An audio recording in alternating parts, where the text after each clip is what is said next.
Hey guys, good morning. How are you guys doing? I hope you guys are doing well. Hope you guys have had your coffee, tea, whatever.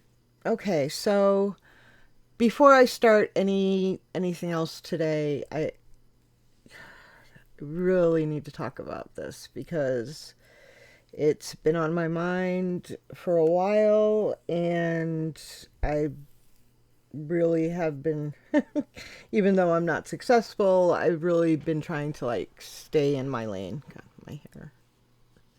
Raining today, so it's very frizzy. Anyway, um, because it's just not stopping, is it? It doesn't matter what we do.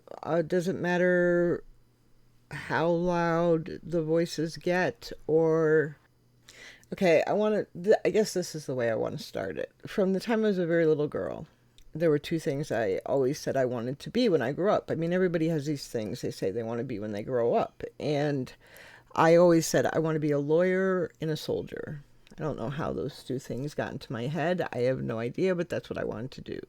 And when I went to college, I studied criminal justice and law.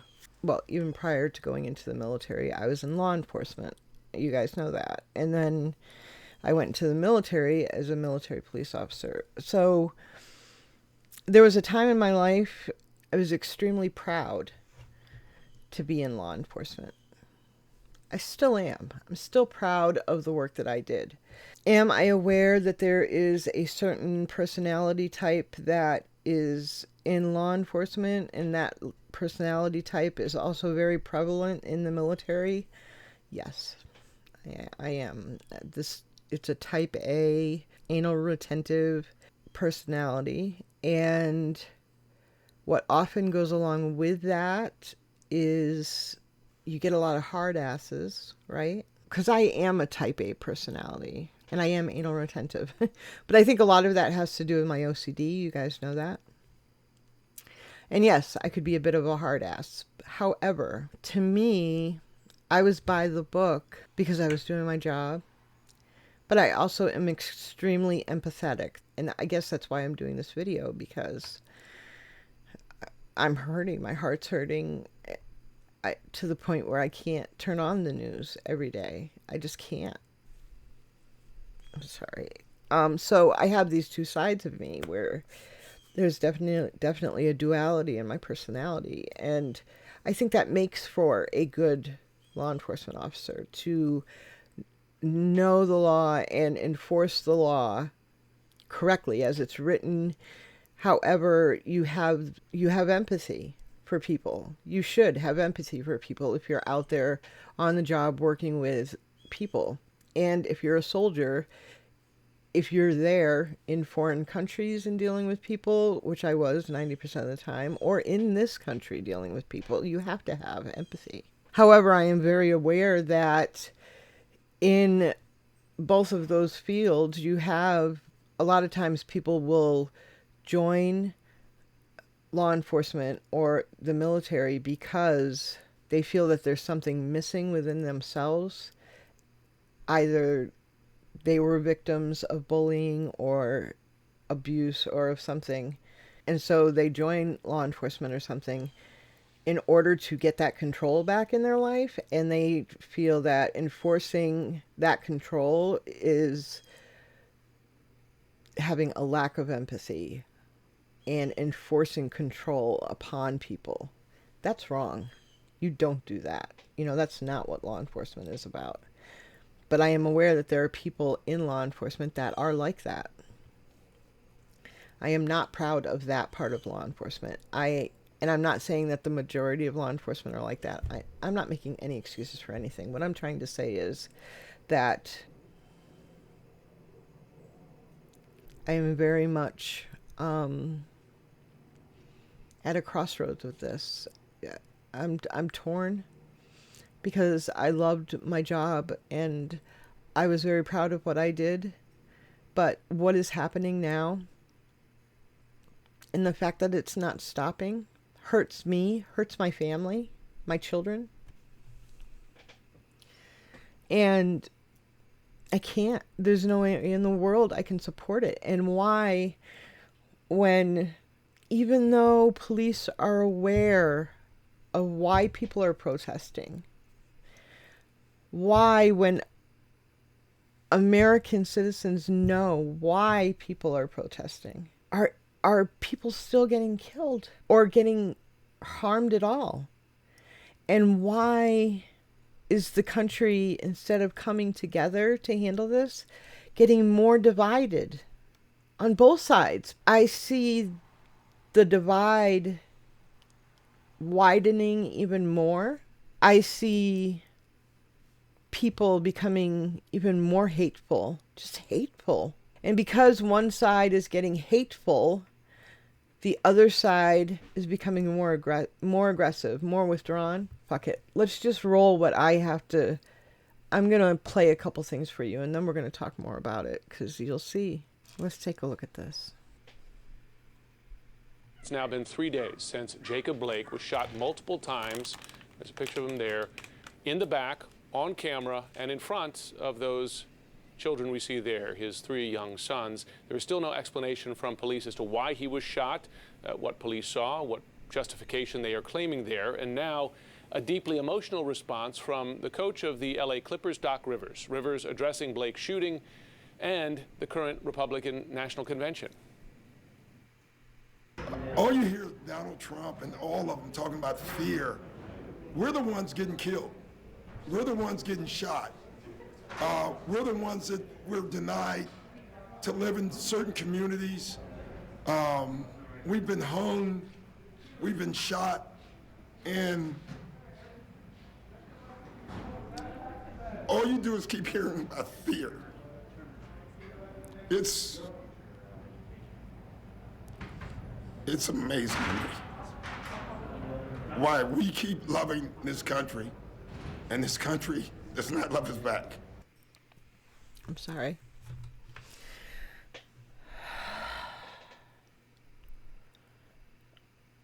First, it's amazing how we keep loving this country and this country doesn't love us back.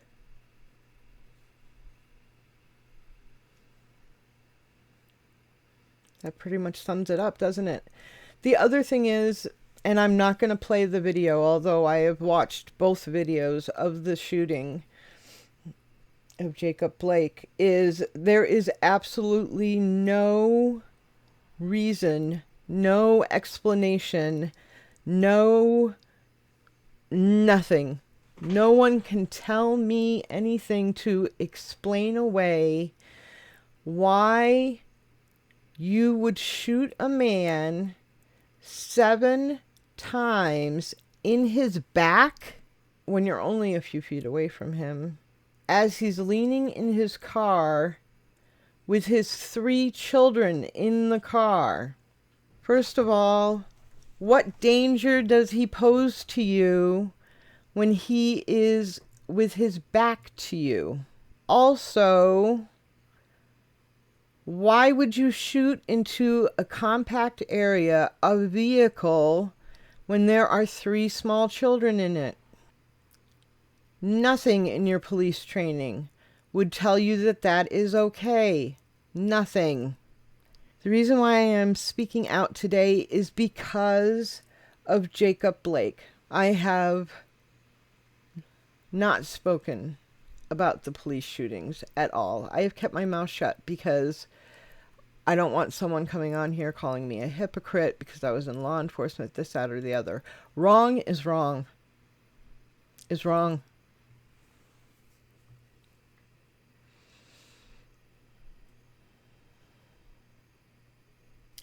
They say, oh, well, he had a knife under the front seat.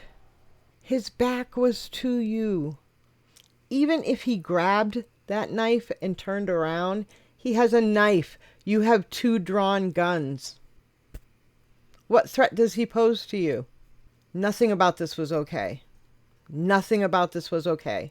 And now we want to talk about every action has an equal or greater reaction. What happens during the Black Lives Matter protests in Wisconsin, a juvenile takes a gun and starts firing into the crowd and kills 2 people and injures another. And now I will show you some of the tweets as a result of all this.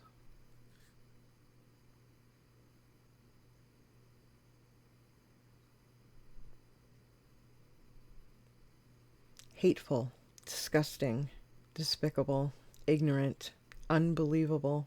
Why? Why are we taking it to this level? This is not even human. This is the way you want us to represent ourselves as human beings, as Americans, as just people in general, as humans? I'm sorry. The other thing I want to talk about is why when there's a police shooting, do you automatically, in the media, criminalize the victim? Why? So let's go over some of the victims. Let's just see. Because I don't want us to forget exactly why we're protesting. Because according to this man, we're all just a bunch of mindless, insane zombies causing mayhem out there in the world for no goddamn reason. And we should be put under a microscope. By the way, just to let you know, sir, it's already been studied. It's called group thought, or herd mentality, or mob mentality. It's when large numbers of people get into a group or a mob and group thought takes over and individual thought dissipates.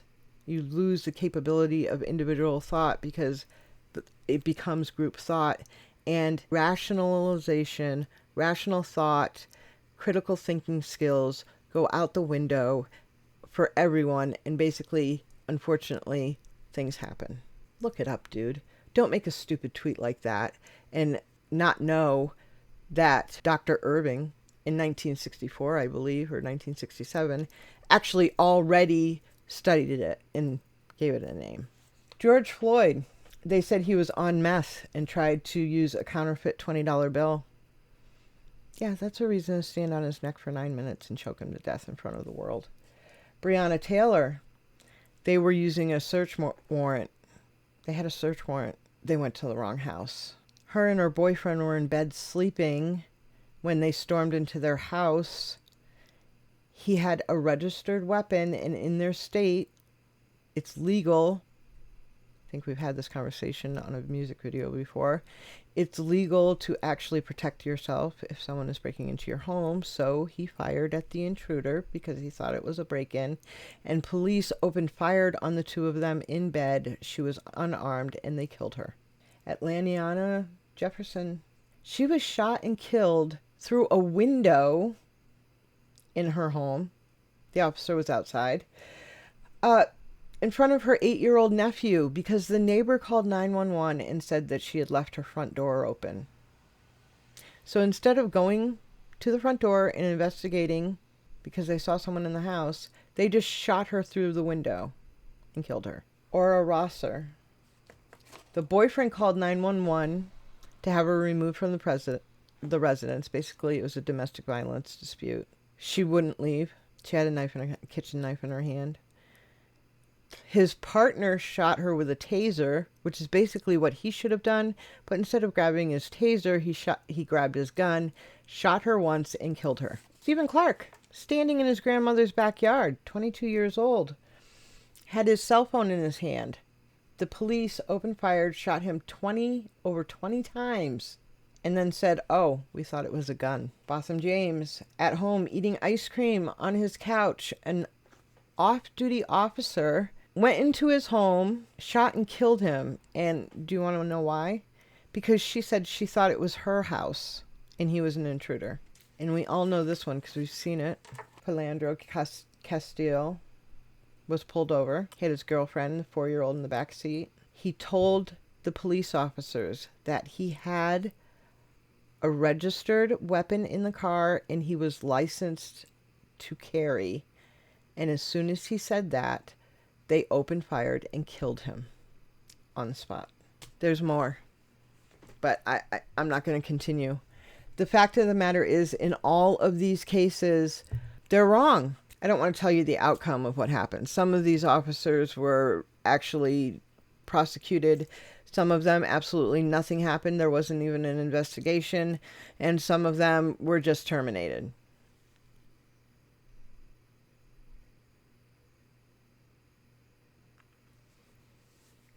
So why am I making this video? I'm making this video because I just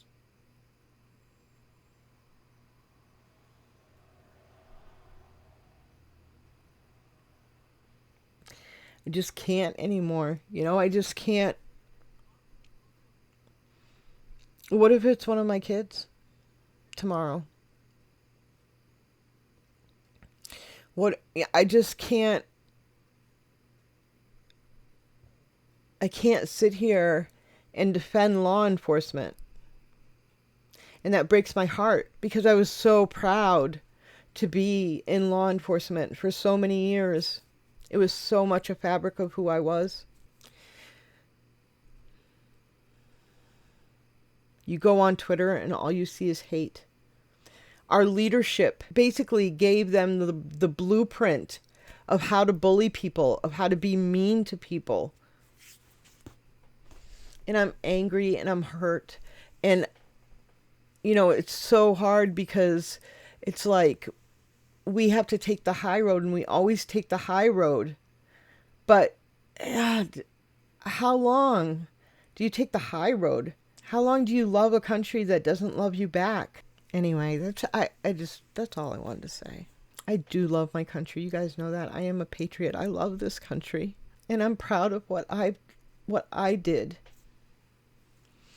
But I don't even recognize people anymore. It's like, I don't want to see it. God, why do we have to be so mean and hateful towards each other? Anyway, that's all I wanted to say.